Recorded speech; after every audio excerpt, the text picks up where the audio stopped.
I was asked, I actually offered to address this topic, although I was thinking that we would be oriented to another one.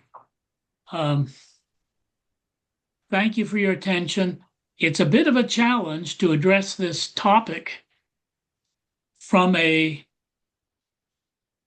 perspective that recalls the Sabbath and the purpose of Sabbath school and all the rest, because this could degenerate into a kind of a bitter, um, uh, a bitter political or otherwise event. So I'm trying to avoid that, but obviously some things will be quite that way. Now let me see here. I wish to advance my screen, and it works. The title, which I've now hidden, is a statement that religion lies behind today's conflict in the Middle East. It's a strong claim, but I think it's worthwhile to look at the underlying motivations of two warring entities, Israel and Iran. I think since I have no idea what motivates our president, we'll avoid the US side of it. And we can also, therefore, sidestep American politics. I'll confess from the start, I expect you, like most Americans, are much more familiar with Israel than Iran. We'll concentrate on Iran and its Shia beliefs and their influence on the conflict. And I hope at the end we can discuss at least briefly what possibility there is of a Christian response, or how Christians might respond to this if they were making the decisions. Now, Israel, of course, the state of Israel is new. It was born a few months after I was, but it was started. The idea for it started not, I would say, back in Old Testament times or anywhere in between, but Israel as a state, as a modern state, really follows from the publication of Theodor Herzl's book, The Jewish State. Herzl pictured a modern society that was different from traditional Jewish communities. There were Jews living in Palestine in the 19th century. They lived in places like Safed and Jerusalem. They lived religious lives. Many of them hired Muslim Arabs to be the gardeners or the farmers in the lands that they owned. Herzl had a different picture. A picture forced on him, he felt, by events in modern Europe, where the idea of the nation state was making it very difficult to be to be a Jew, or to have a separate religion than the majority did. I think Zionism both suffered and benefited from the Holocaust, suffered terribly with the deaths of millions. On the other hand, the Holocaust united Jews to a much greater extent behind Zionism, and it won great international support, so that the UN in the years after World War after World War II, changed the World War I status of a home for the Jews, a national home, to now a Jewish state, in decisions in the 40s. But independence brought a split. Zionism had to face the fact that it did not control the whole area of Palestine, of what had been the unit of Palestine. After the War of Israel's independence, Israel owned much of the land, but not all of it. And there were Arab Muslims and a few Arab Christians living in the areas that Israel did not own. Some more secular and moderate Zionists favored a two-state solution. A two-state solution that would allow Palestinians to control some areas between Jordan and the sea, the River Jordan and the Mediterranean Sea. On the other hand, other Jews, most of them very religious and traditional in their perspective, seek that entire region, and often the expulsion of most of its inhabitants who are Arabs. So, today, most Orthodox and ultra-Orthodox Israelis, and for reasons of time, I'm not going into that. If that's what you came looking for, I beg your pardon. We can maybe talk about that in the discussion. But most Orthodox and ultra-Orthodox Israelis support the biblical connection to the land. That's why they're there. That's because the Torah says so. And furthermore, they take the definitions of the land from the Torah, from the Old Testament. Many of these people favor expelling the Arabs, or at least most of them. When we take the political views of these people, all the Israeli religious and ultra-right-wing parties reject the two-state solution, reject the idea that peace will only come to the area once the Palestinians have a homeland, and the homeland needs to be in part of that area between the river and the sea. Now, Benjamin Netanyahu's current government is a coalition of free market conservatives and religious parties. As long as those religious parties have a strong hand, Israel is not able to settle the Palestinian question. That may be a little strong, but that's what I think. Israel is not, sorry, I've messed this up.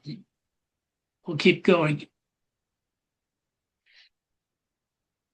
Now let's turn to, I do beg your pardon. I've been going too far forward.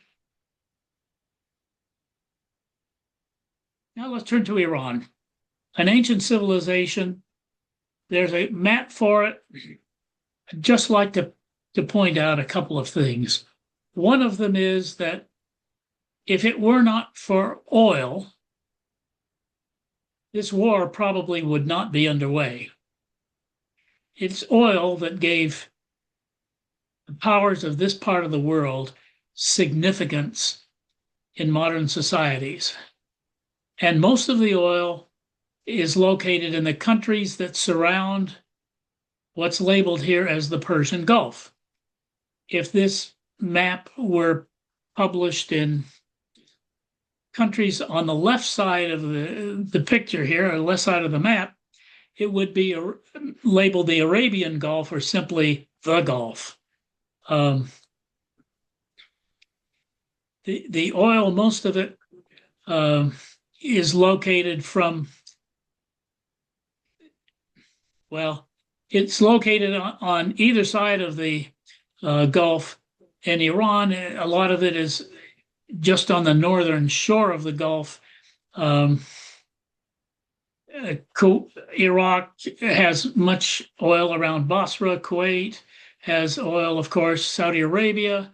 Bahrain, not much anymore. Doha, mostly gas. United Arab Emirates is a large producer. And you'll, just to pay lip service at least to today's news, or the last 3 weeks of news, the Strait of Hormuz is absolutely vital in the transportation of oil and natural gas from this region to the rest of the world. It's not very large. Now, I was there visiting, delighted to visit Oman, this tip here. In the fall of 74. And I managed to trip all the way up to the tip. Unfortunately, I could not see Iran on the other side. The distance is just a little too great. It's about 25 or 30 miles, but only um, a, a fairly narrow part of that is available as a shipping channel. There are rocks, underground reefs, other kinds of things in the way. So the shipping channels are very narrow, and that tanker traffic has to take care. Now, in Iran's political history, it's old. It's really old. Iran was there before David. Iran goes back at least as far as Abraham, maybe further. Um, the Medes founded a kingdom in the 7th century BC. I'm going to use BC and AD because this is about the Middle East, and the Muslims long ago classified BC and AD as Christian dating. So I'll just continue it. If this were in Arabic, it would be Ablul Masih. It would be before Christ. So the Medes, after them for the last 2,500 years, dozens of dynasties ruled the land. The invaders included Alexander and his Macedonian successors. In about the 300s BC. Muhammad's followers followed in the 600s AD. Turkish, Mongol, and Afghan tribes were in the, from about the 900s to the 13 periods, 14 things. So it's been invaded by a lot of people. Some of those dynasties were not even Persian speaking. The so-called modern period began with the Safavid dynasty in 1501. It made one crucial decision, and that was to incorporate Shia Islam. We'll talk more about Shia Islam later, but this made a difference. This helped form Iranian identity rather than just having a country there with borders that changed now and then, that had people speaking different languages. Shia Islam became the ruling element here. Well, all the dynasties of Shahs or kings ended with when the pro-Western modernizer Muhammad Reza Pahlavi abdicated in 1979. Most of you, judging by your pictures, remember that occasion. Some of you don't. Muhammad Reza Pahlavi had been a very pro-Western ruler. He attempted to modernize Iran, giving rights to women, having land reform, expanding education, but his reforms didn't reach many of the working class, especially peasants and people like that. And so he was supported more by middle and upper classes. After he was forced out by revolutionaries, they then proclaimed an Islamic republic and quickly adopted Sharia law and opposition to the West. Now, a little bit about Islam here and the issues we have at hand. This isn't about the position of women or other kinds of things. Christianity renders unto Caesar that which is Caesar's, but Islam divides the world into the Dar es-Salam, Dar el-Salam, pronounced in Arabic, Dar es-Salam, or the abode of peace. The abode of peace is where Muslims rule, and the Muslim Sharia, God's law, is effective. In contrast, the rest of the world is the Dar al-Harb, the abode of war, and that's where the infidels live. Now, Christ told his followers to go to all nations and baptize them. Islam's instructions are to spread God's rule over all infidel nations. Now, there are disputes as to what means are appropriate to spread God's rule. It was not necessarily a matter of jihad, that is, as we interpret it, a military struggle. It could often be through mission activities. In theory, the Muslim ruler was a caliph or successor to Muhammad, chosen by the consensus of the believers. It's the consensus. Okay. Is it democratic? Well, it involves, in some ways or another, the opinions of more than just a few people. But on the other hand, it's a consensus rather than an election of all the believers to rule the Islamic community, again, according to Sharia or Islamic law. And we mustn't forget that Islam emphasizes justice and sacrifice. These are themes that Westerners often overlook. Well, to me, and the point I wish to make today, the crucial element underlining today's conflict is actually the Battle of Karbala and Hussein's martyrdom. Here's a late 19th century painting of it. In the painting, one sees a rider on a horse. That is Hussein. Hussein was the grandson of the Prophet Muhammad. His father was Ali, who had been the fourth caliph or ruler of the Muslim world.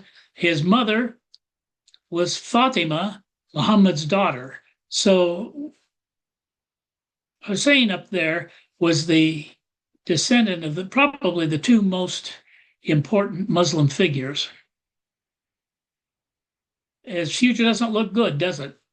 With arrows in there and swords all around. His martyrdom is one of the key points of today. So a little bit more about him and society. Sorry, this is technical. I'll go through this quickly. We can return to it if you want. The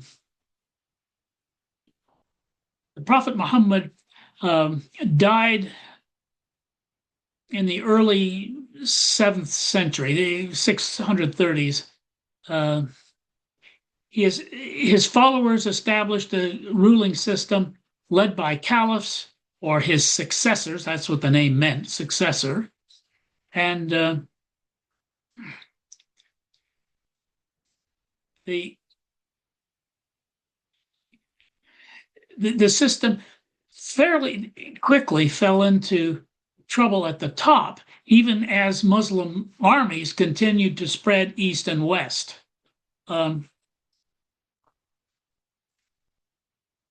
Ali, the fourth caliph, again, the son-in-law of Muhammad, actually his cousin also, was assassinated. The fifth caliph, Ali's successor, won the position not so much by consensus as by military might, and he installed his son Yazid as his successor. And from Damascus, Yazid ruled most of the Muslim realm, stretching by that time almost from Morocco to what's now India. Almost that entire area ruled from Damascus by Yazid and his family, called the Umayyads.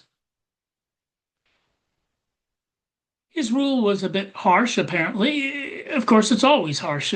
When you've conquered new lands, you need to have things settlement, and people were dissatisfied, especially converts to Islam. Well, in Mecca, there were two sons of Ali. And according to many Muslims, really the caliphs should come from the family of Muhammad. And so they were, from the start, likely to challenge Yazid. Yazid's father had bargained with them, but Yazid was now new. The older son, Hussein, the older son, Hassan, received a letter from Yazid, which I guess the best way to put it was, which enclosed a blank check and said, as long as you do not wish to claim the caliphate, here's, charge anything you want. The second son, Hussein, was not so minded. And as 680 AD approached, Hussein received an appeal from Muslims in Iraq to come and establish a just government. Justice is a term very much in the Muslim literature of the time. Well, in 680, Hussein determined to overthrow Yazid and claim the caliphate for himself. Historians dispute his motive. Was it a divine? Did he sense a divine command? Was it personal, desiring position for himself? Was he taking up a family cause? There are other motives too, but hey, the documents don't tell us. He didn't leave memoirs, and even if he had, they would be doubted. So that's where we're at. Anyway, Hussein gathered up a small group of fighters after the heat of the summer. In September, he gathered up a small group of fighters, around 100, and set out for Iraq with some of his family. As he traveled, warnings came from Yazid's governor in Iraq, Ubaydullah ibn Ziyad, who said, look, if you come, you're a rebel, you will be attacked, and your life is in danger. So Hussein had clear warnings, but he rejected them and continued on his way. Just shy of the river Euphrates, at Karbala, Yazid's much larger forces blocked Hussein's access to water. So here's Hussein coming out of the desert, running very low on water, needing to reach the Euphrates or wells, whatever, and Yazid's force was in the way. Negotiations started, but failed. They failed because Hussein refused to accept Yazid's terms. Submit or flee. Submit or there's no opportunity. Battle ensued. Hussein's fighters held their ground but were encircled and killed. An arrow struck the young son that Ali held. In the picture here, it's a Muslim's portrayal of Yazid, better slow down, portrayal of Hussein going out. The much larger forces of Yazid are symbolized by the figures all across the top right of the painting. Some claim there were 30,000, and Hussein and his fighters Mine have been 125. The odds were overwhelming against him. But here he is trying to appeal to Yazid's fighter the justice of this cause. And a couple men came over, despite the odds. They left Yazid's army and came over.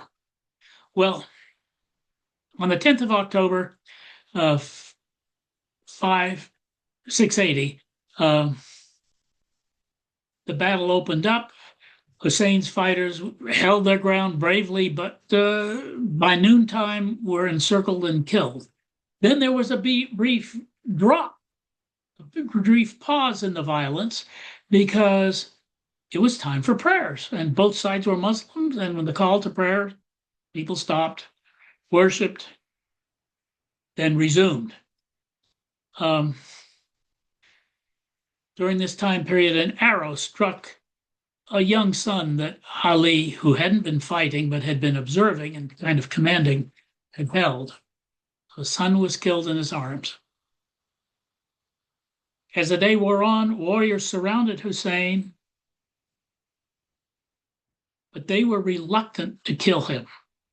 He was, after all, Muhammad's grandson. Finally, however, Hussein was knocked to the ground, and once he was fallen, he was stabbed and decapitated. His family hadn't been attacked. They were taken as prisoners to Damascus. Well, the consequences of Karbala are significant. The immediate political result was that Yazid crushed the rebellion. His family successors ruled for a century. The religious impact was more complicated. Hussein's followers believe that his was a divinely ordained sacrifice. It was made to prevent the corruption of Islam by tyrannical rulers and to protect its ideology. So it's for the cause. He died for the cause of Islam and a pure Islam. His death thus became his followers' ultimate symbol of sacrifice for truth, for justice, and for freedom. In the long run, this cemented beliefs in salvation through his stand that developed into the Shia branch of Islam. Shia gradually separated from the mainstream Sunni branch of Islam.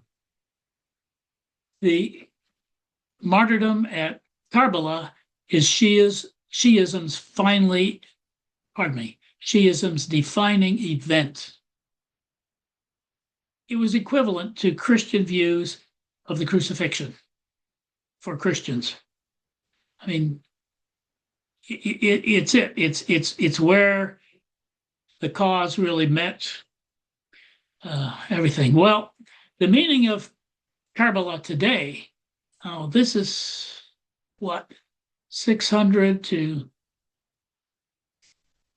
this is 1,500 years later. Annually, there's the commemoration of the martyrdom of Hussein. Two specific ceremonies. Ashura on the 10th of October is featured in these pictures here. There'll be marches. People will they'll beat themselves. In the old days, they would take whips to their own backs until they were bloody, as that's been pretty much ruled out as a way of displaying one's sorrow for the victimhood of Hussein. And instead, it's more, well, they might encourage people to donate their blood rather than to have blood run down their back. But there are mourning ceremonies, processions, recitations of poetry and sermons. 40 years later, which would be the end of the mourning period in Islam, there's a long pilgrimage called the Arba'in, the 40 days. The banners that we see here signal loyalty to leadership appointed by God rather than to current political regimes. Now, today, the memory of Karbala, and this is the key point that I'm trying to make today. Iran is fighting in great part because of the inspiration of Hussein's martyrdom. Karbala serves as a martyrdom machine that fuels asymmetric warfare. What do I mean by asymmetric warfare? Warfare, in this case, where the Iranian side does not have as sophisticated weapons as Israel and the US. So it has to find other alternatives, which may involve sacrificial casualties, but we're remembering Karbala, we're remembering Imam Hussein. This strengthens the resolve of Iran-backed militias, whether it's Hizballah in Lebanon or elsewhere, or besieged fighters in Iran.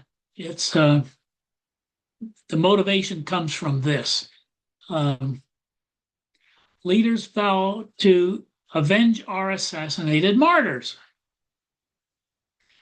And man, this is an important point.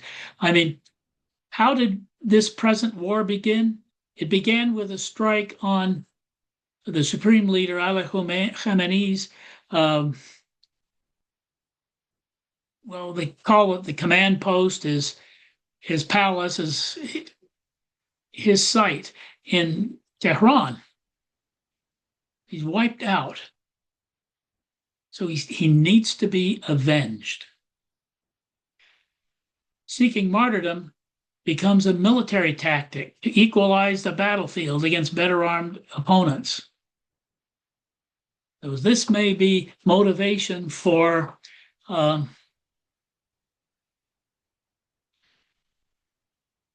sort of infantry tactics that throw poorly educated and poorly equipped, not so much educated, but poorly equipped young soldiers into the battle just to fight along. And hardliners use the slogan, "Death before humiliation," to condition the public to endure hardships as a form of sacred resistance. I picked out this picture because, imagine yourself a teenage man or boy. This is an inspiration. It does not encourage rational decisions, but rather emotional ones. Well, to exemplify the last point, here's a very recent picture of heaven. And walking around heaven are 4 men assassinated by either Israel or the US. From the left, there's Hassan Nasrallah of Hizballah, then Ayatollah Ali Khamenei, who was the supreme leader of Iran until 3 weeks ago or so, last night, our time. And then Qasem Soleimani, who was the Quds Force leader. These men, you see, are now rejoicing in heaven. Your martyrdom will bring you to the happiness and joys of heaven. One doesn't find the maidens and the other kinds of things sometimes mentioned in these pictures. These are politically correct in that regard. Well, where do we go from here? What principles might Christians consider if responding to the challenge of seeking peace in the region with these competitors? Now, I've not been able to look at the chat. You may have questions for me. I'll look at them. Um, Ed Zerkowitz, religion matters, but is it really the sole or primary cause? Not the sole cause, but if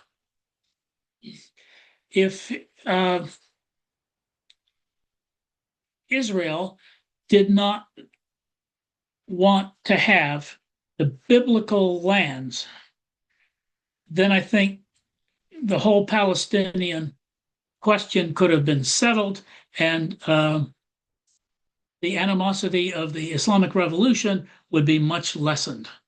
Likewise, without things like Karbala and the following things, Islam would have been less. So, okay, let's go here to hands. Lauren. Yeah, I'll actually ask Linda to take over now, and I'm glad to start. But I always interrupt at this point, Malcolm, to remind people who's coming up next week. And next week is a gentleman that a lot of you have read his book, biologist from Andrews University named Jim Hayward. And Jim is going to be talking about a bit of church history, interesting bit of church history that I don't think I've ever heard completely spelled out. I've just heard bits and pieces of it. And that is a fellow named George McCready Price. And he's been writing a biography of George McCready Price, who is ironically, uh, even though he was a man who had no particular um, education, as I understand it. I don't think he was educated as a biologist or a paleontologist or anything, is probably the person who's had the biggest influence on Adventism in the science community. So that should be interesting. Looking forward to that. Uh, so let's just jot that down, keep it in mind. Anyway, what I really wanted to ask you is I remember years ago hearing somebody say, well, if you really want to divide Christianity Christianity and Judaism from Islam, you have to go all the way back to Isaac and Ishmael. That somehow Ishmael was the rejected one, and that's where uh, Islam comes from, and Isaac was the Jew. I'm thinking that came from the Quran, but I have not read the Quran myself, but I'm thinking that is something that people found in the Quran. Is this true? Are we correctly identifying that uh, Islam traces themselves to the rejected son of Abraham, and Christianity and Judaism to the accepted son? Or am I getting this all mixed up? Not all mixed up, but a little mixed up from a Muslim Okay. standpoint. All Uh, right. the reason that Muslim would differ with you is that they don't feel that Ishmael was the rejected son. Okay. It was through Ishmael that the line of Muhammad came. Got it. So, yes, but you're right. They, after all, we've heard in politics here about the Abrahamic faiths. Muslims trace their religious thoughts back from Muhammad through Moses to Abraham. And in most of history, Jews and Muslims did not get together that badly. Now, I'll admit that Muslims felt that they didn't get together that badly, more than perhaps Jews did, because Muslims were generally ruling. But they treated Jews with some degree of traditional rights. Mhm. you didn't say anything about, and I'm assuming again, and I could have gotten this wrong. That was fascinating, by the way, the martyrdom of Hussein. I had I knew that there was a different source for this, but the whole martyrdom thing, that part was spelled out much more clearly. But does this explain why Iraq and Iran are also enemies? Yes and no. Okay. Right now, well, one key point: Iran is about 85 to 90% Sunni, Shia, excuse me, 85 to 90% Shia. There are some Sunnis in Iran. They're often in minority groups on the fringes of the country, but most Iranians are Shia. It's the Mhm. religion of the country. Iraq, on the other hand, has about is much more divided. About 50% of the um, country might be Shia Muslims, Arab Shia Muslims, and about 30% um, would be Arab Sunnis, and the other 20% or whatever will be Kurds, who are mostly Sunnis, but some might be Shia. So the war that took place in the 80s between Iraq and Iran was a war just the result of a dictator making a decision. Iran looks weak. Let's invade. Let's capture Iran's oil properties, which are really very close to the border. Right. And so it was a war in search of aggrandizement. And many of the Iraqi soldiers who died out there were Shia, fighting fellow Shia from Iran. Interesting. It's very complex then. It's there. There's no clear black and white lines here. Right. Thank you, Malcolm. Thank you, Lauren, for starting us off. And Dr. Russell, thank you for your presentation. Um, as the moderator, I just have a quick question because you spoke about current issues regarding, for example, the two-state solution, which is rejected by many on both sides. But I'm just curious.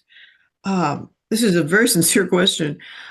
God promised the land to Abraham back in those ancient times. Was that to be considered a perpetual endowment? Was that land where God showed him, the land of Canaan, does that belong to Jews today, from what you understand about biblical history and instruction? I don't know. You ask a very important question. It's one I've struggled with. Um, do the divisions of the world that were set in biblical times uh, remain today as the divinely appropriate orders and arrangements?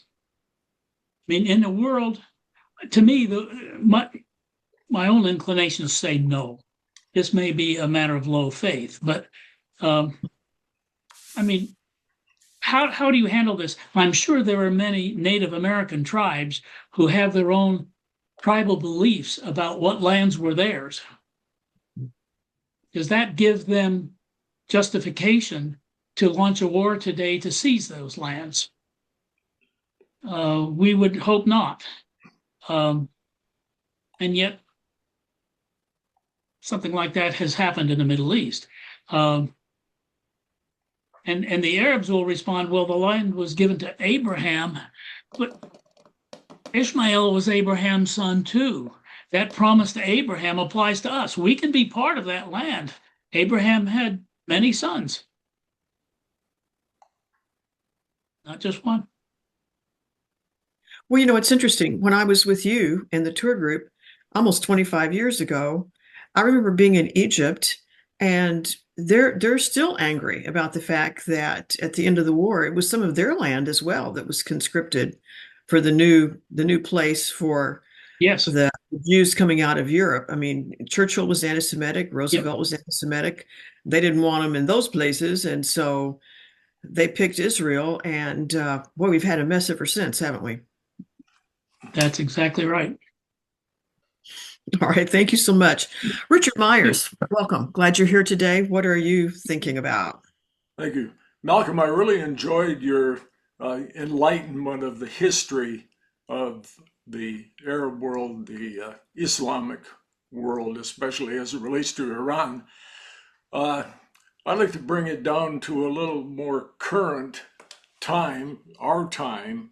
And I want to ask the question, you've talked about Israel and Iran. The United States is also a major factor in the war that's going on currently. And I'd like to ask, since you've emphasized the religious aspects of the motivation for the war, where you think Christian nationalism factors into the motivation of the war. Is it a motivation for the war, or is it simply a convenient way of explaining why we went to war when the real reason perhaps is, as it was between Iraq and Iran, access to or control over oil? Again, a good question, but also a tough one. I don't know a whole lot about Christian nationalists, and I don't know how much direct information or impact they have on the creation of U.S. policy. I just don't know enough about that. I suspect that Christian nationalists, many of them are followers of, now they're divided. Some of them are fairly anti-Semitic and not about to give Israel much. Others of them, though, see the state of Israel as being an essential precondition to the second coming. So there's this division between those two groups. I would think that rather than the Christian nationalists actually having pressured the president into this, it's more a matter of the president figured that this policy would win him support in his base, including the Christian nationalists. Yeah, my question was kind of framed based on the reports that Hegseth and others, Yes. were actually, framing the war as almost a holy war. Yes. Yeah. Well, thank you. Well, thank you. Dr. Thompson, glad to see you today. What is your question? Well, I'm grateful to Malcolm for his knowledge, not only from his study, but from having lived in that part of the world. Obviously, the Shia and the Sunnis are divided by history. To what extent are they also divided by practice, religious practice? I noticed in one of your slides where the Shia pilgrims were commemorating the death of Hussein, there was an image, it looked like to me, an image of Hussein on the box that they were carrying or whatever it was. Yep. Well, images are forbidden in Sunni Islam, I believe. Are they permitted in Shia? And if so, what are some of the other differences in religious practice? Do they keep the same Sharia laws or do they have a different set? Thank you. It's good to see you, Bob. They do have modifications of the Sharia. I suppose it's maybe on the order of 10 or 20% differences. Many of those differences are quite minor. They'll have arguments over, for instance, the sighting of the new moon. That's important in Islam because it's when you see the new moon that the next month starts, or it's when the You see the new Sort of moon. like Eastern Orthodox and Catholics wondering about when to keep Easter. That's the sort of thing, yes. Yeah, So there are okay. some of those differences.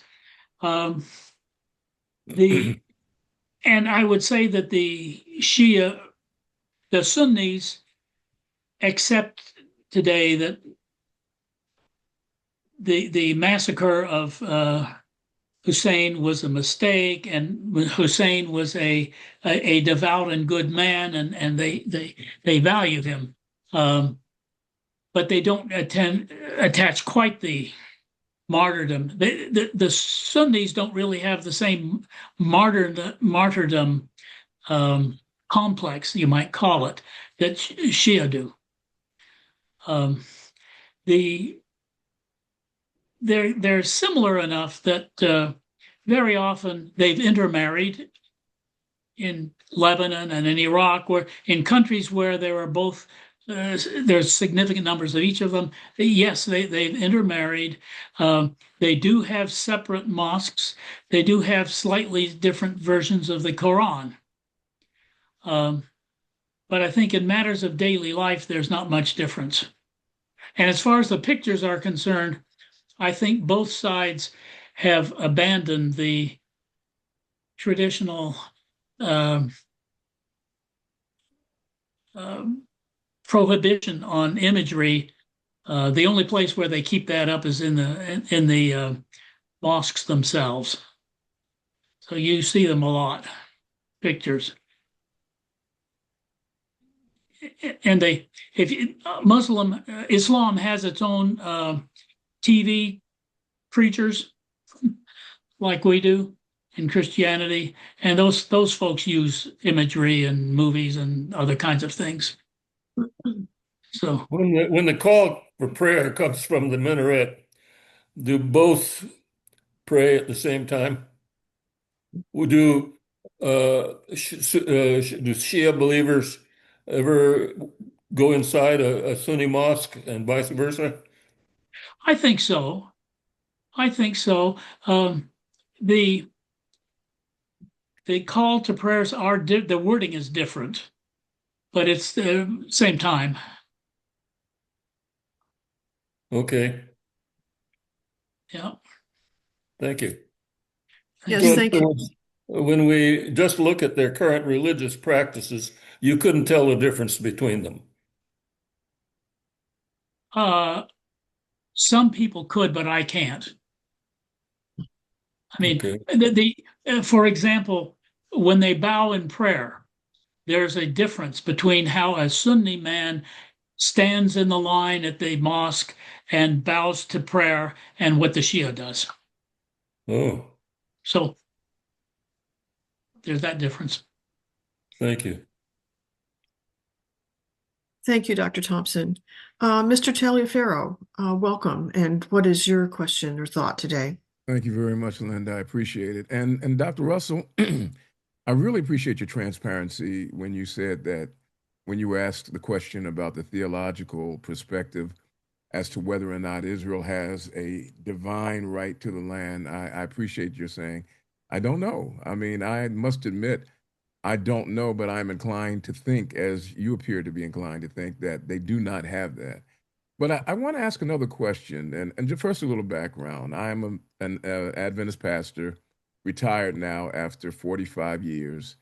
I Hmm. served the city of Philadelphia as the first executive director for faith-based initiatives. And you might also notice I'm an African American man. Surprise.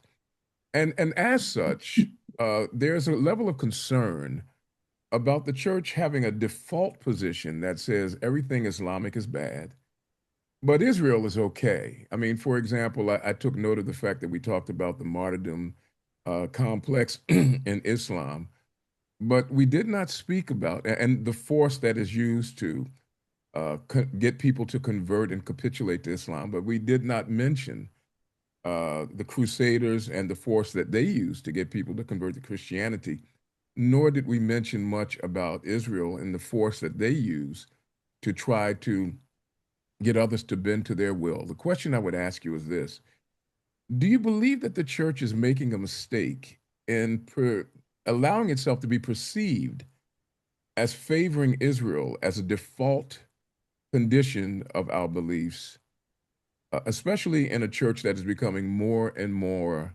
non-European, more minority-based?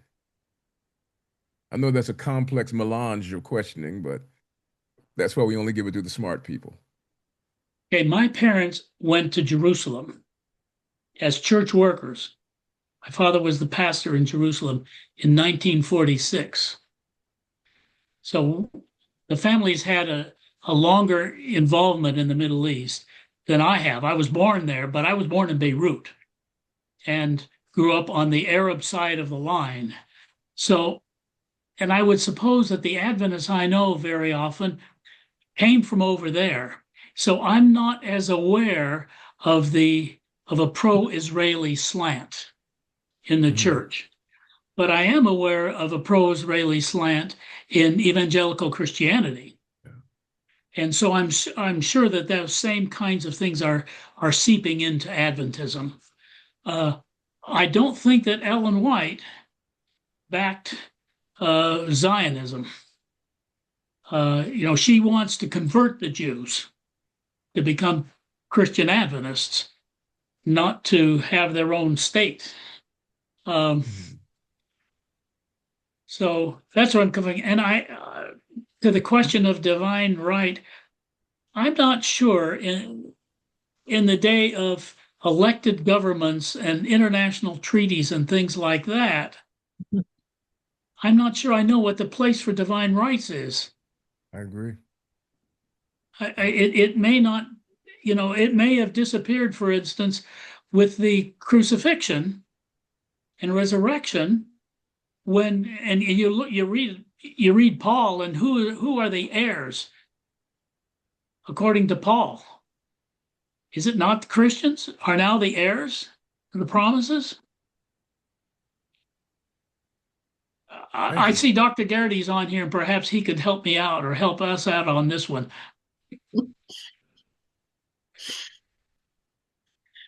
Larry here. Oh, Yeah. you're muted, sir. I'm gonna, let's see here.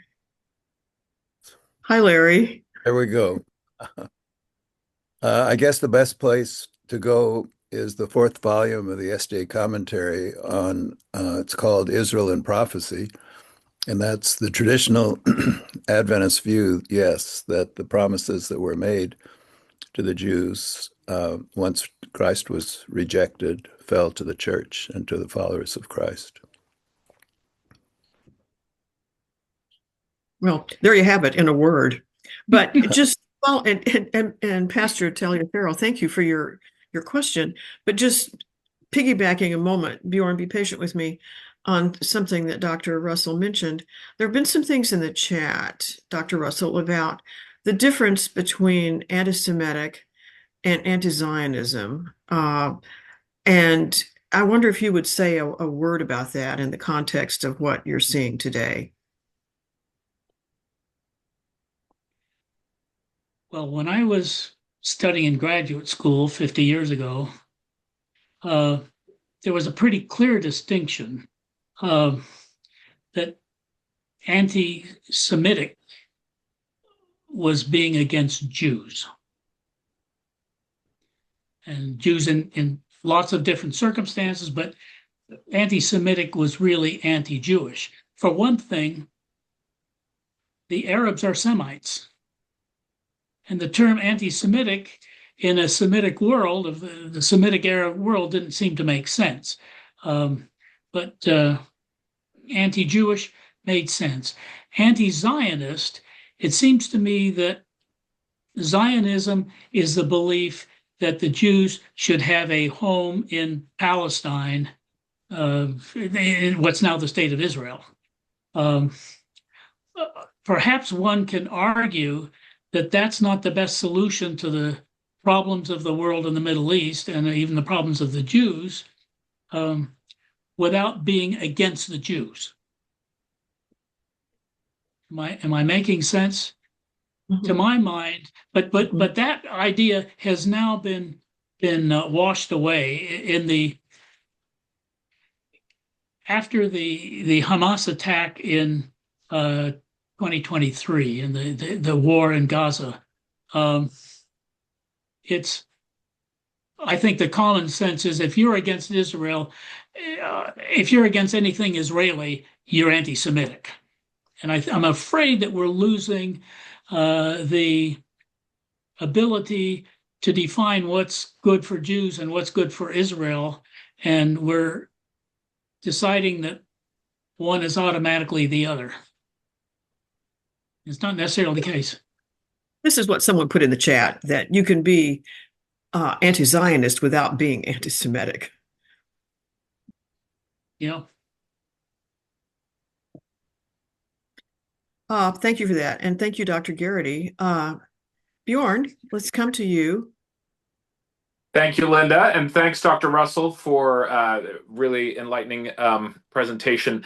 I was thinking over what the points you were making, and then also in the chat here, the sort of the leveraging of fundamentalism in a way on both the Iranian side and the American side. I'm sure there's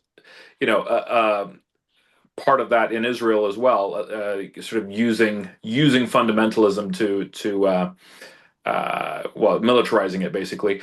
Do you think that the Middle East, say 5 years from now, when hopefully this conflict is in the rearview mirror, do you see it as a more fundamentalist region? Like, do you think fundamentalist Islam will have grown as a result of all this, or do you see it going the other direction? I mean, it must be a strange dynamic for Islam, for Iran, for example, to be bombing its neighbors and creating that kind of a hostility. So, do you think that the current conflict is going to lead towards a more secular Middle East or a more fundamentalist one 5 years from now? Bjorn, you always ask tough questions when you were a student, but it's gotten worse. It's really hard to know. I think that the Islamic world will be more divided. This war is shattering things. Sure. The Iranians are doing things which they feel justified in because Arab countries have allowed American bases there, and they see them as American allies. And, when Israel attacks the South Pars gas field there, Israel attacked the Iranian side of it. Well,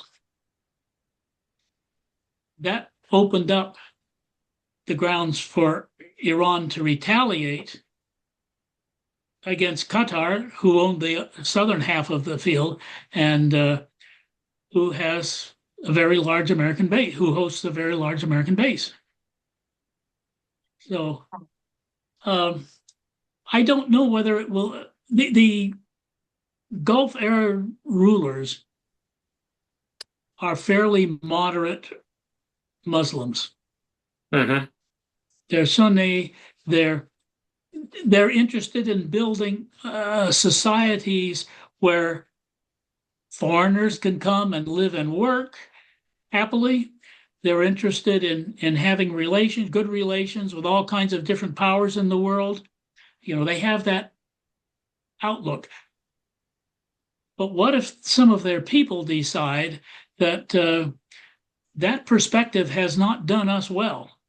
It's resulted in attacks on us. The Gulf monarchies have been depending upon the U.S. for security. And here the U.S. launched a war without those Arabs being consulted, and then the U.S. is not defending them from the consequences of the war. So it's possible that those who have been our allies and whatnot could become fewer in number, whether they are ousted or whether they change their tunes. In Iran, the irony is that Iran was really heading towards a non-fundamentalist Shiism in the popular mind. People were were abandoning many of the elements of it before this fighting started. Interesting.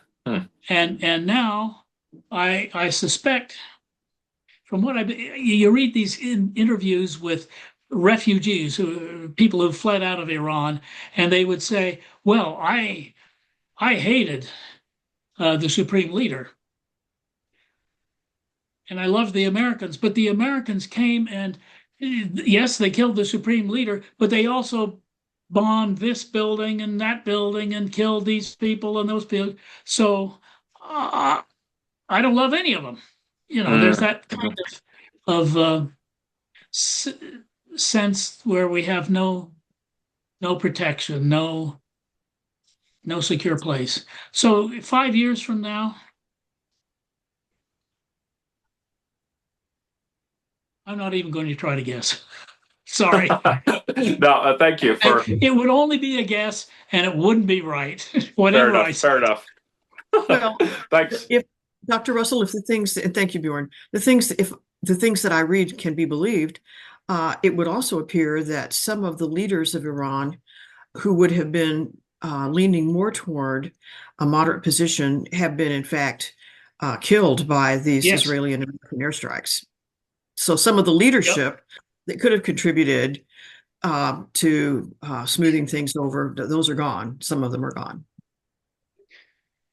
I don't remember the rules of war that I studied in graduate school, but I didn't think then, and I don't think now, that beginning a war by attacking and assassinating the leader of the opposing country is really a wise thing to do. Because it can make martyrs out of people who you may want to show up as ill-advised or worse. Indeed. It's one thing to execute people in Nuremberg after you've tried them for their offenses. It's another thing to specifically seek out the leadership of another country and kill those leaders. No trial, no nothing. Exactly. Thank you. Mr. Clover, welcome. What is your questions today? Well, I tell you, this has really been fascinating, and there's so many threads of this discussion that it would be fun to follow. And there's just not time to follow all of them. I appreciated the thoughts on the anti-Semite viewpoint or anti-Zionist viewpoint, or are we anti-Muslim? I think as Adventists, we frequently define ourselves by who we're against. And it'd be fun to see a hierarchy of, are we more anti-Catholic or are we more anti-Muslim? We know these are the bad guys, and it's just baked into the way we relate to the world and the people around us, to the shame of Christ, I'm sure. I have had a long career in the oil and gas sector. And as part of that, I've been privileged to go to Kuwait on 3 different occasions and train engineers on new technologies developed by Chevron. And I was hosted by the son of the Kuwaiti oil minister, who I still count as a dear friend.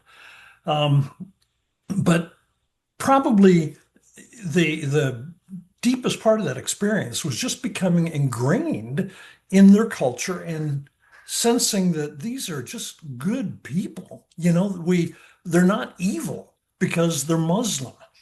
One day I had the opportunity to sit in the office of a Kuwaiti engineer talking about a couple of technical issues.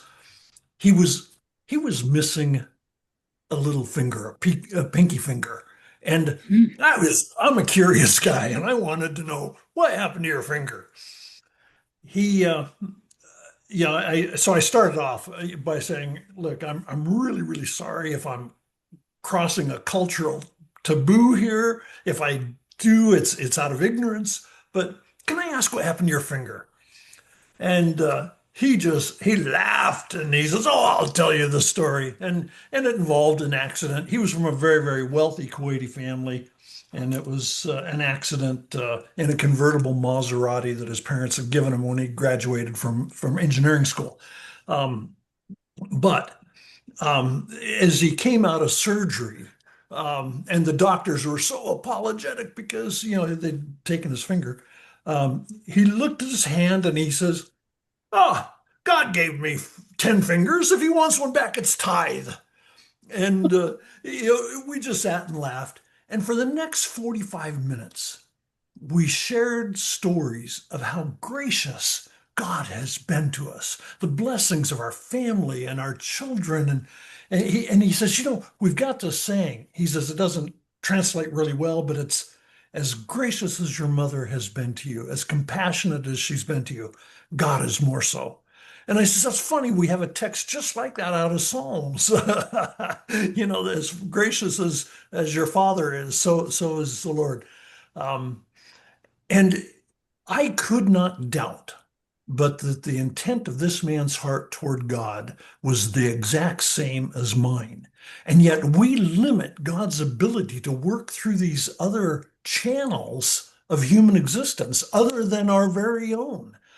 And, if we could get those blinders off, I think we'd see this entire conflict over there through different eyes. That's just my comment. Thank you very much. I really appreciated that. Shukran. Thank you. Means thank you. That's the one word I learned when I was there. Thank you so much. Jerry, welcome to you. I'm going to offer you the opportunity to unmute. There you go. I think I'm unmuted. Yes, you are. You are. What are you thinking? What's your response to these things today? Yeah, well, got a little update for Malcolm and then a question. So Malcolm, just a little update because you know our family very well and you know our oldest daughter, Andrea, very well. So her PhD in nuclear proliferation in the Middle East is quite a hot degree right now. I would say it's a very hot degree. She works for the State Department still and teaches at Marine Corps University, the War College, and has recently been invited to be a consultant at West Point. My, a woman doing those things. Yeah, there you go. No, you must both be proud of her. Well, you were a big part of her life at Andrews University, so we always appreciate you. So, no, my question is, have you ever heard of a scholar by the name of Dr. J. Smith? He's an apologist, polemicist, grew up in Egypt, spent a lot of time in England, and I think studied there too, although his doctorates from University of Melbourne in apologetics and polemics. He spent a lot of time debating Muslims at Hyde Park in London. And he's recently, he's very well connected in the Arabic world among scholars who specialize in Arabic studies and studies of the Middle East. And he believes there's quite a bit of evidence that Muhammad actually never existed, that he was a creation of some people who wanted power in that area of the world, and that he really didn't ever exist as a person. And he quotes a lot of people who are deeply into this kind of research, people that's way beyond my pay grade, or no pay since I'm retired. Could you send me a reference for that? I'd like to read some of the stuff. Well, if you get online and just on YouTube, and it's Dr. J. Smith, and the lecture titles, he's got a lot of lectures on there, but it's called Dismantling Islam. Anyway, you can send it. But I can text it to you. Yep. Well, I've heard of other such attempts to deny the existence of him, but the evidence for Muhammad is much better than, say, the evidence for David or the evidence for Daniel or any of them. the documents, we have documents from just a few years after his death, Muhammad's death. Well, I think So- the question is, were they anything that he wrote, or were they just manufactured documents? Okay, and that's To a again, good question. Is Muhammad responsible for the Quran? well, Yeah, Jay Smith would say no, definitely not. yeah, yeah. Yeah. And if you listen to some of his debates with some of the imams in Hyde Park, I mean, he asks them questions they try to filibuster, but they really don't have answers for. Yeah. Well, we don't. Yeah. Anyhow, I just wondered if you've been into that, John. Thank you That's very all. much. Nice to see you. Thanks for your presentation. Well, Thank you, Jerry. thank you. Greetings to Andrew. Okay. Ed Reisnyder. Good to see you, Ed. What's on your mind? Something is kind of trite, but kind of rising above the detail of what we're talking about today.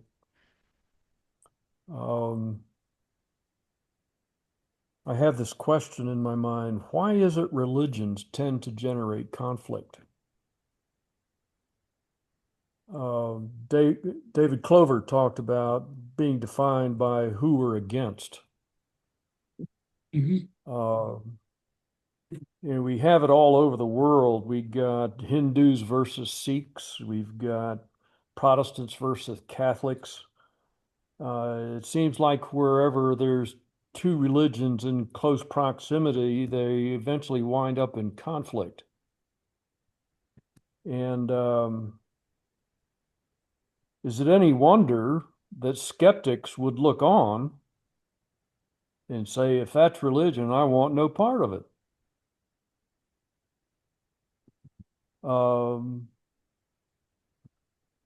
And we play the game too. There's not violence that I'm aware of, but although there could be, but we really have it in for the Catholics. I think the Pope is like near the devil incarnate. How do we rise above that? What do we have to value in order to not fall into this seemingly inevitable trap of different belief systems being in conflict with one another, verbally, sometimes physically, and even in hatreds and emotions? So this whole thing troubles me. And I asked myself about the Seventh-day Adventist Church.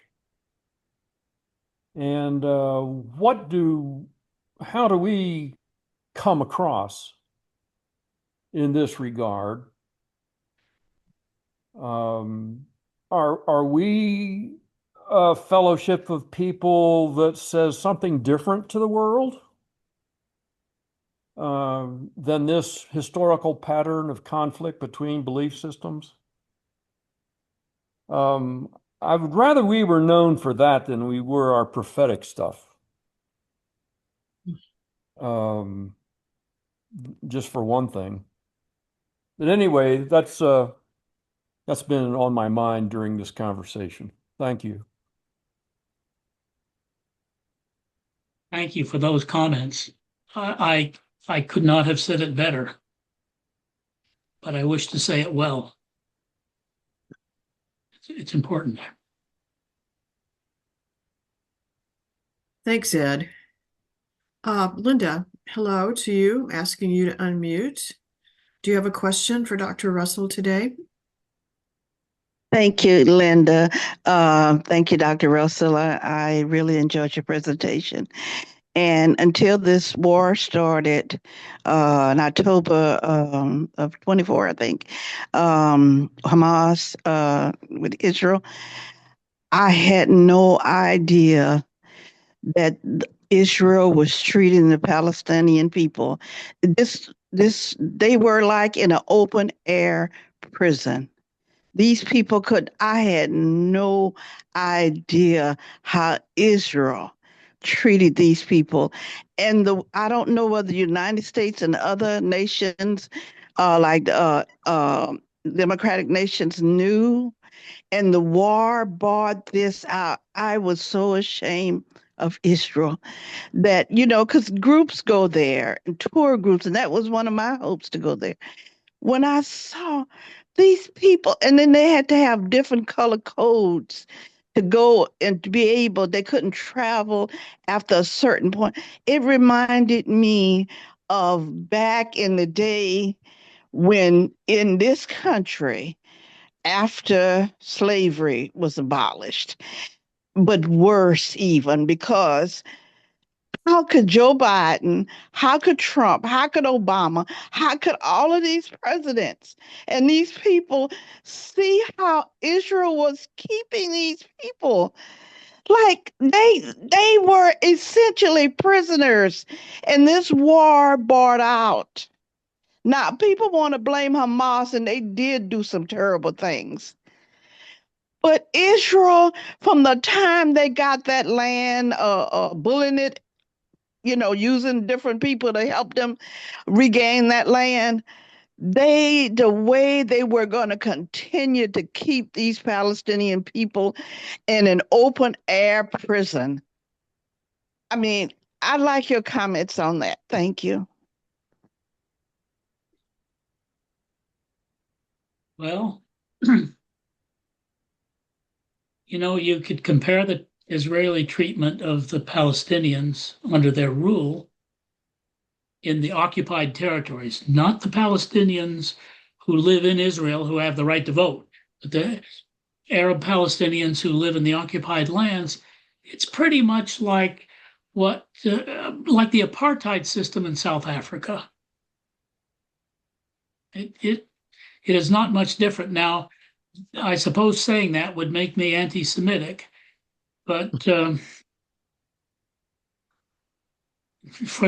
maybe I should apologize. But I think rather it makes you realistic, Malcolm. Okay, those are the real facts. Yeah, it's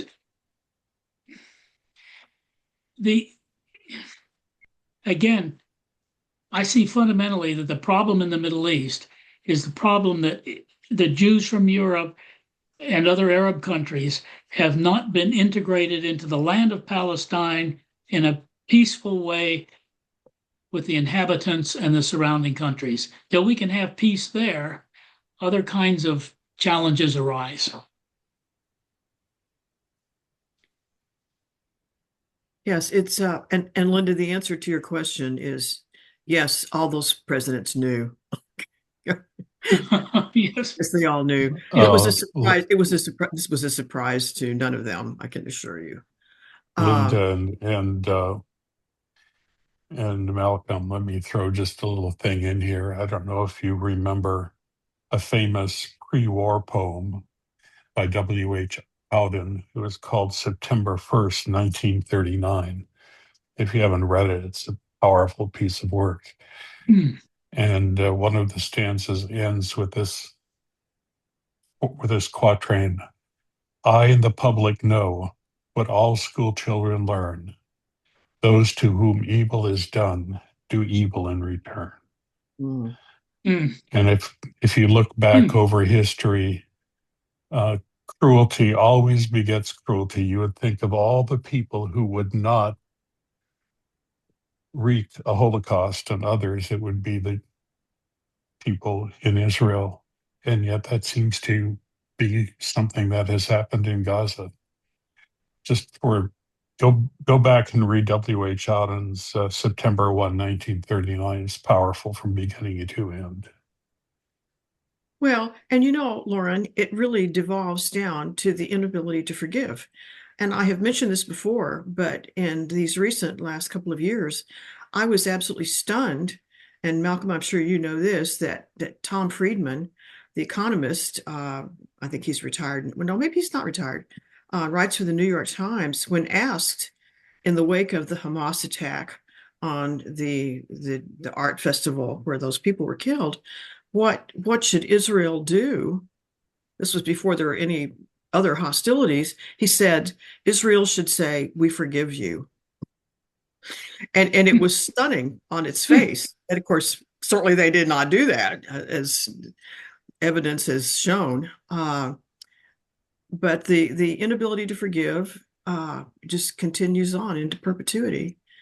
Bob, I know you're coming up again. I'm going to give you a moment to add to what you said before. I'm asking you to unmute. Dr. Thompson, there you go. I want to make sure I can get these other questioners in, though. Well, give them priority. I since I've already done it once, I have something different now, but I can do it later. Go ahead and get the others. Okay, all right. Thank you for your generosity. John, I'm coming to you then and asking you to unmute, please. Okay, very early, just as you started this presentation, and thank you for it, Malcolm. You used the word decide. The rulers of Persia, when they took over in 1500, decided to have the country be Shiite. You kind of implied that they had a choice, and I'm wondering if that was really the case. Could they have practically taken over and decided to go have that area go Sunni? But anyway, so that really was my question. Thanks. Well, as I remember it from textbooks that I read a long time ago, the ruler was Ismail I, who brought the Safavid dynasty to power. There were competing local regimes in Iran. He adopted Shia Islam, and that provided a motivation for his people, and his followers were able to, his fighters, really, his armies, could go forward. It was not an immediately harsh conversion process, but it was clear that the ruler was now Shia. If you wanted to do well with government contracts or anything like that, it helped to be Shia. And so it was a more gradual, peaceful transformation, but it's traced to his rule. By 1524 or 26, it was pretty much set that, and my suspicion is that the Sunnis in that region did not have a strong loyalty to Sunni Islam. It's just what their parents had done. Whereas the Shia had those annual, the processions and everything else. The martyrdom was burned into their hearts. And so I think they were more willing to stand firm, and the Sunnis were more willing to change. Thank you. Interesting. Cherianne, good to see you. What's on your mind?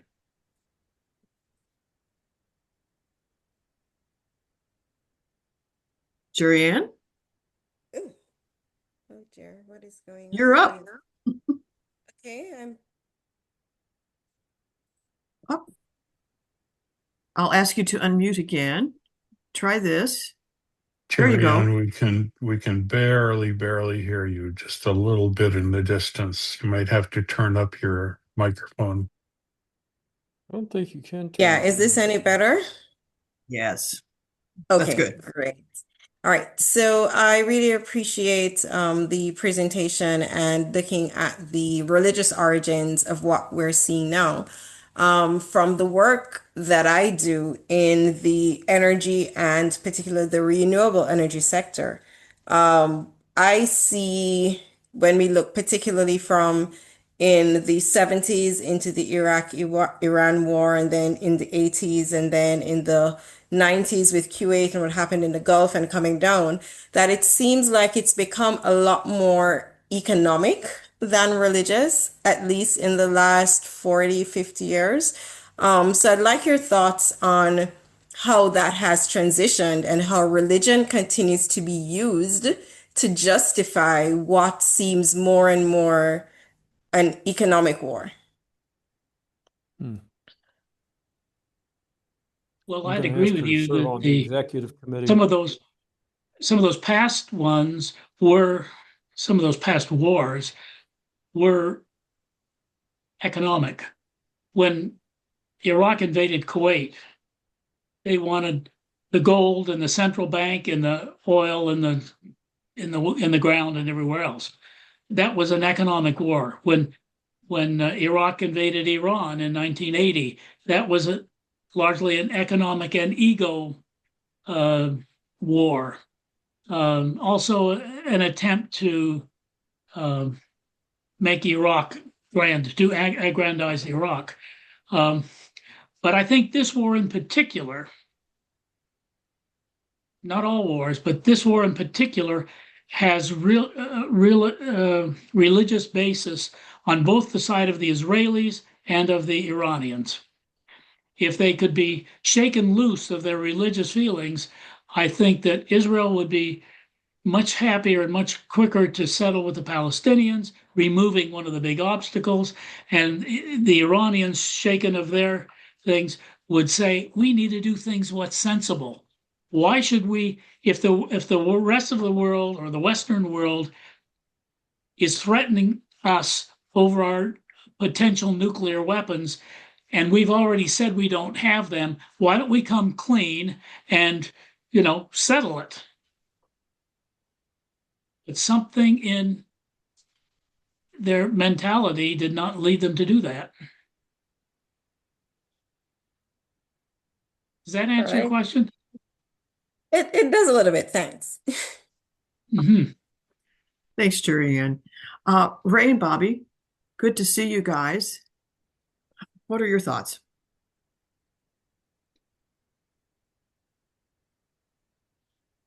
Ray, you seem unmuted, but we can't hear you. You show up as maybe your microphone is shut off. Nope. Still cannot hear you. Let me go to Dr. Johnson, and why don't you guys see what's going on there? And Dr. Johnson, I'm offering you to unmute. And I so apologize that I misspoke your name earlier. Please accept my apology. Two short observations and then a question.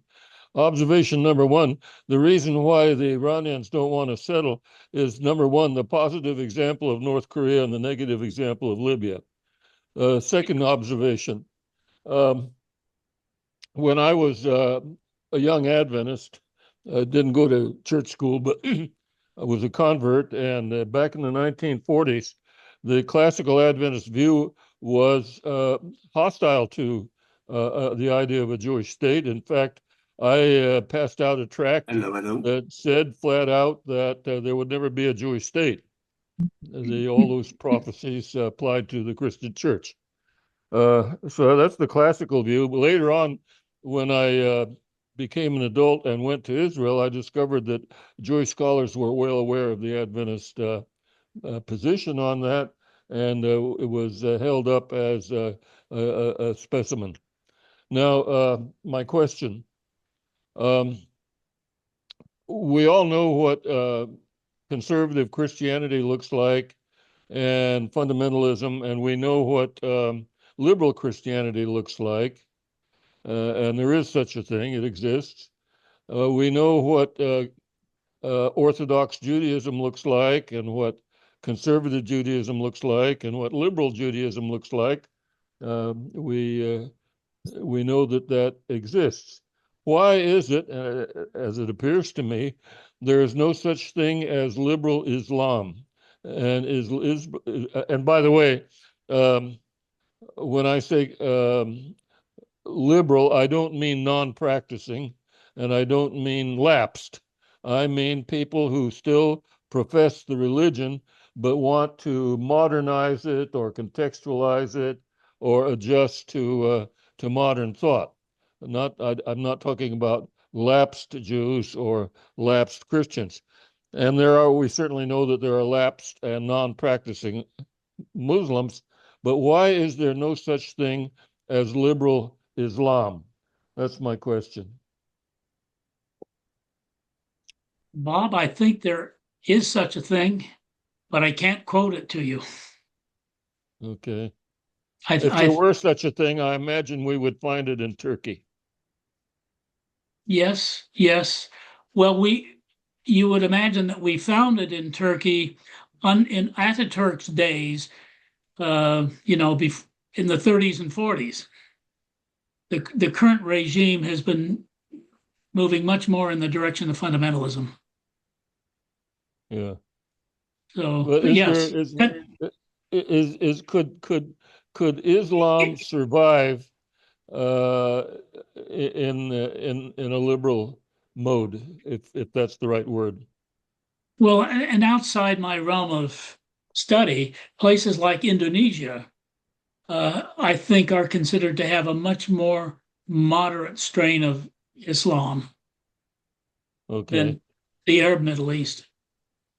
Okay, thank you. So that Thank would be you, worth Bob. investigating. So, Ray, I think I could hear you guys. Are you?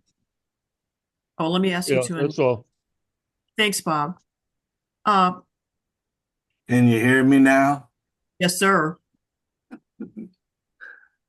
One thing that always jumps into my mind, right or wrong, we talk about why is religion doing this or that? And for me, it goes back almost to the beginning of time, I would assume.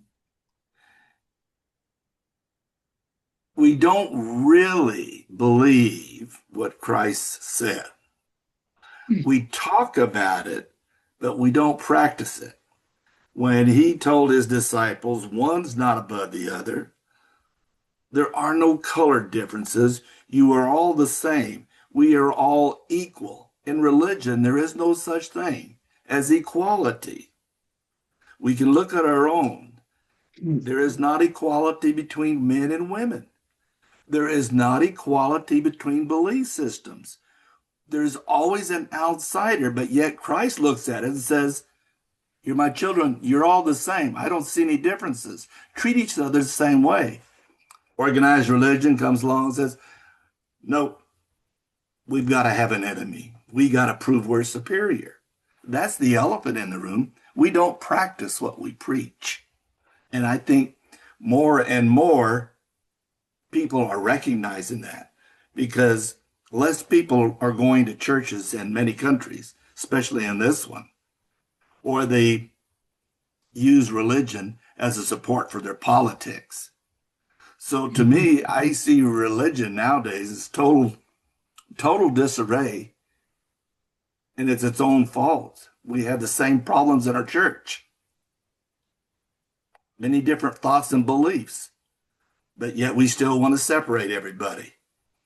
Again, I go back. God says, I'm sorry. Treat each other like you want to be treated. And we say, ain't gonna happen. Maybe I'm wrong. Preach it, brother.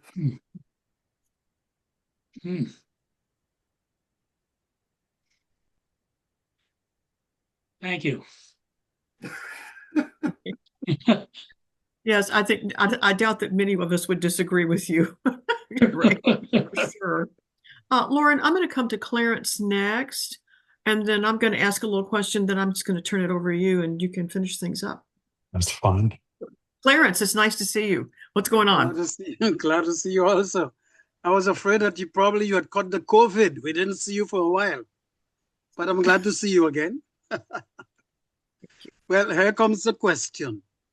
I think that the authorities in 1948 missed the boat when they created the state of Israel without creating a corresponding Palestinian state. I really think so. Now, my question, would we be gaining something, maybe catching up on time, if a Palestinian state were to be created today? Question. Well, the UN did propose in 1947, I think it was, the division of Palestine between three different entities: a Jewish sector, an Arab sector, and the international city of Jerusalem. Okay. The Jews were not happy with that. They were only getting about 35% of the land. They were not happy with it, but they had the political smarts to accept it. The Arab states rejected it. And then when the British mandate ended in 1948-49, the Arab states invaded the Jewish territories, which was a rather foolish thing to do. Most of the Arab countries were very new. They had very poor military. They got whipped. And the Israelis ended up capturing much more lands than the UN had given them in their decision. So, in a way, the Arabs were responsible for their own loss of a lot of territory. I don't know if that's the answer that you wanted, but those are some comments on it. Okay, may I add a comment? The Arabs got whipped because Israel was helped. The Arabs were on their own and they got whipped. As Sadat said later on, when he destroyed an Israeli tank, America put 2 other tanks on the ground. So there was no way the Arabs could have won that war against Sadat and the others. So that the Arabs were weak. Israel wasn't that strong. Egypt could have whipped Israel any day if Israel had been all alone. But that didn't happen. So I'm saying, why can't a Palestinian state be, I don't want to use the word imposed, but more strongly encouraged? I know that it's just last year, about a few months ago, that the French government, that Mr. Macron, decided to recognize a Palestinian, or the need for a Palestinian state. They always said, well, not yet, not yet, not yet. Well, how long will it take?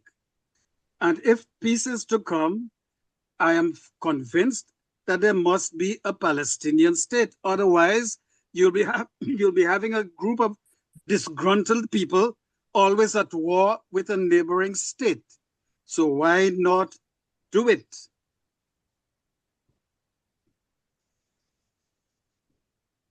Well, question? You're talking to the converted here. I agree with you entirely. I recognize that. I recognize that. But then I don't have another forum. It will take foreign powers. Actually, if you look at it broadly, big changes in the Middle East always happen because of foreign intervention.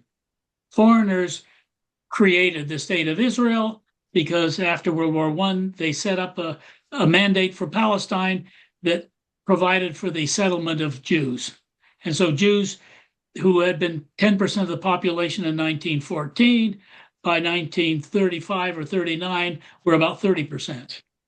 As the British ruled the area and allowed Jews in. If the Palestinians had had their own independence, they, of course, would have limited immigration, like a few other countries do. I'll stop. Thank you, Linda. Thank you, Clarence. Let me just throw my last little question on. There are some people who suggest that the Prime Minister of Israel and the President of the United States have a vested interest in maintaining war in order to keep their own selves out of prison, whether that's true or not. Do you see any off-ramp here? And if so, how might that be achieved, or who would have to initiate it? You know, the sources I read do not suggest any reasonable off-ramp yet. It's going to take some changes in mentality in the leadership of the three countries. to have any change. Um,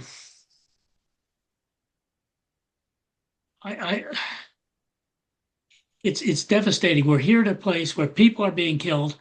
I was born in Lebanon. I have a lot of Lebanese citizens sympathies, and the Lebanese are dying almost as much as the Iranians because of their own political party's mistake in attacking Israel. But I wish I could see a solution. I don't see one. Well, Until I guess it's unlikely you're going to be asked to replace Jared Kushner then, I guess is what we're saying. Right? Well, the one thing that does lead, here's where economics, which has so often been seen as a cause of war, might be a pressure for peace. You know, the price of oil and gas and other minerals may come so high that other countries working through the UN, working through NATO, or whatever else, say, look, stop. It is time to stop. And we will begin taking non-military actions against the belligerent countries. Israel, if you're going to be assassinating people and doing all these other kinds of bombing, we're not going to trade with you. Your airlines will not be welcome here. America, if you can't straighten this out, you started this without us. It's time that you change your policies. Now, how can you have a big stick with the U.S.? I don't know. Maybe though we could have a change. We could have an electoral change that would make a difference. Could be. Thank you. In So both Israel and the U.S. Okay, I'll stop so we can quit. Thank you. Thank you. It's really great to see you, Dr. Russell. Thank you. So, Lauren, it's back to you.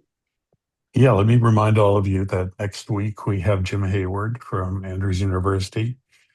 I was kind of hoping he'd take on creation evolution sort of topic, but he instead chose to go in the direction of church history, which is going to be fun too.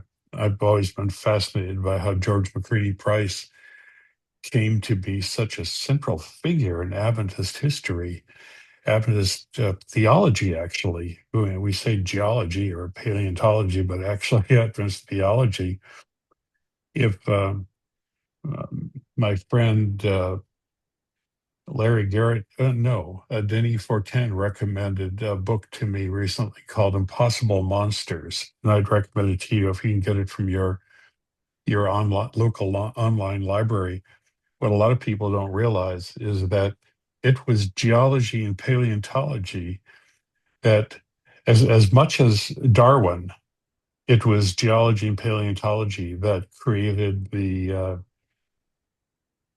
agnosticism, the movements against organized religion in Victorian England, and which has affected all of us. So I urge you to come next week. I think you're going to find it fascinating. Secondly,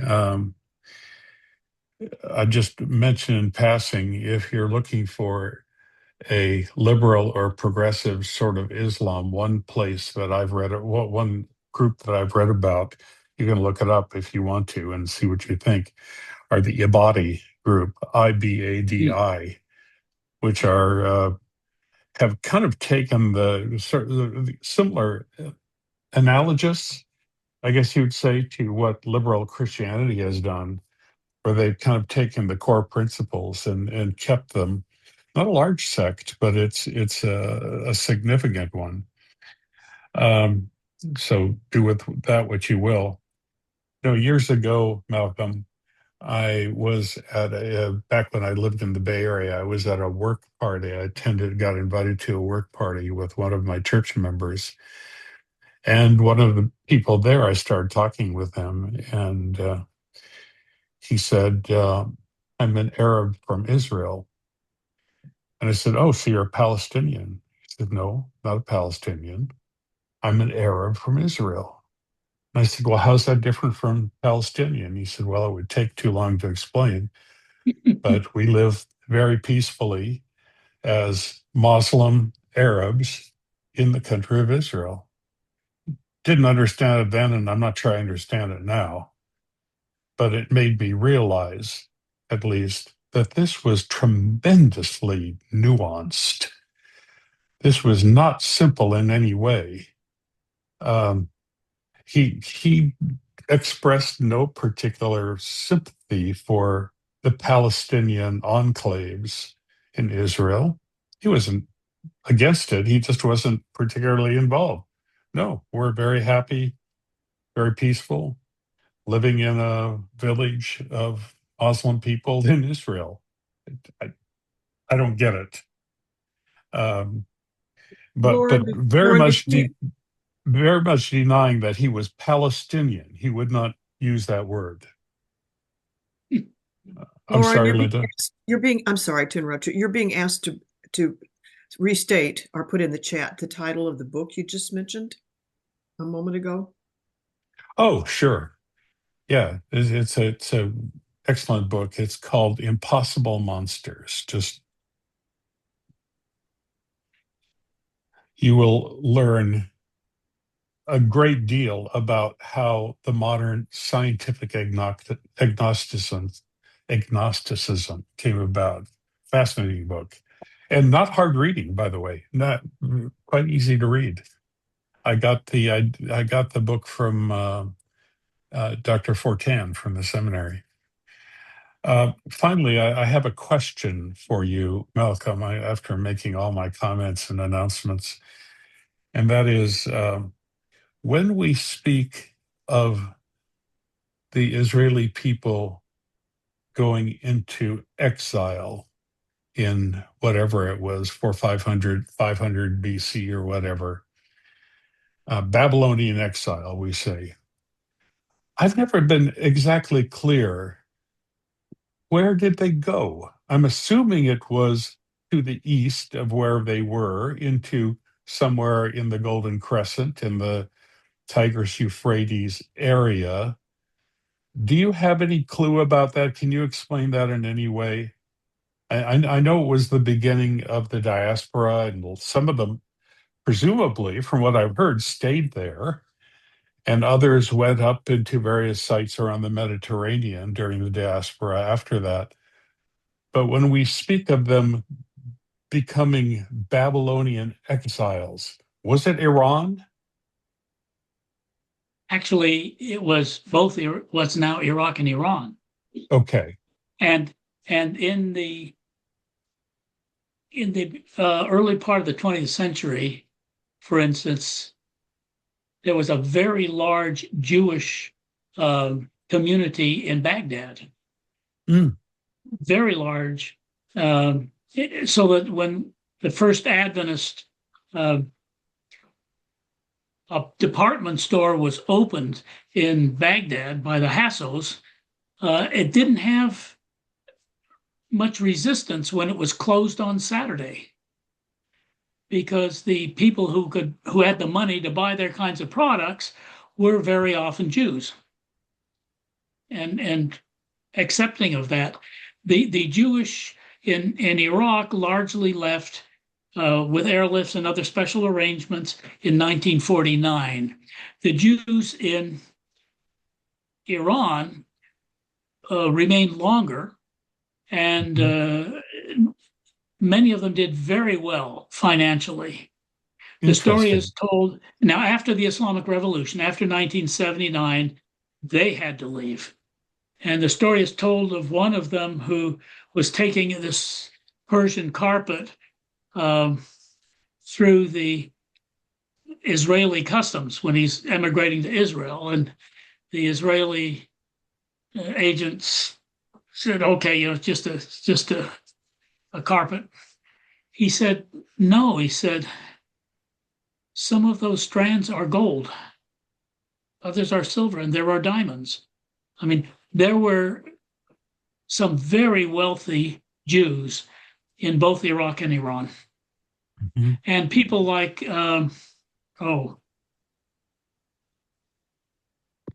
The name slips me now, but some of them became bankers in Western Europe and Britain and things like that. Interesting. So, Yeah, it's fascinating and much so terribly complex. A while back I was reading about a European conflict called some of you who are, if you're historians, you have heard this Schleswig-Holstein conflict between Denmark and Germany, and the cliche explanation back then was there are only two people in the world who understand it, and one of them is dead, and the other one has dementia, and since then none of us understand it. And it remains to this day. You look up the Schleswig-Holstein conflict, and that's how I think of the Middle East. I wonder if anybody understands it, really. It is so tremendously complex. Well, thank you very much, Malcolm. This was very timely. Yeah, Rothschilds, that's who I was thinking of too. This was very timely. Malcolm, some years ago, somebody sent me a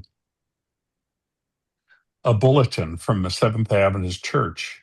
And I said, what the heck? How come they're sending me a bulletin from Adventist Church?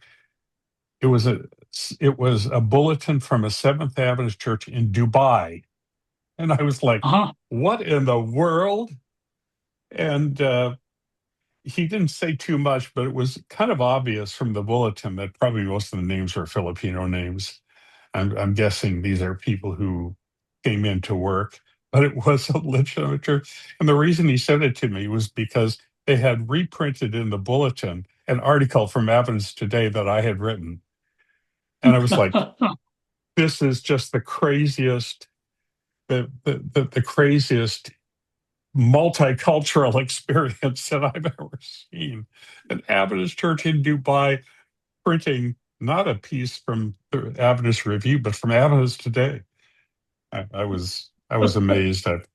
I kept it, and I've always been kind of amazed by it. Yeah, Bjorn says the Adventist Church in Dubai has 1,000 members. I'm not at all surprised. Hey, it's 1,000. It's the Adventist churches. There's multiple churches there. Amazing. Yeah. And I'm even more pleased that they reprinted a piece from Adventist Today, you would guess. Hey, everybody. Love you all. You are great.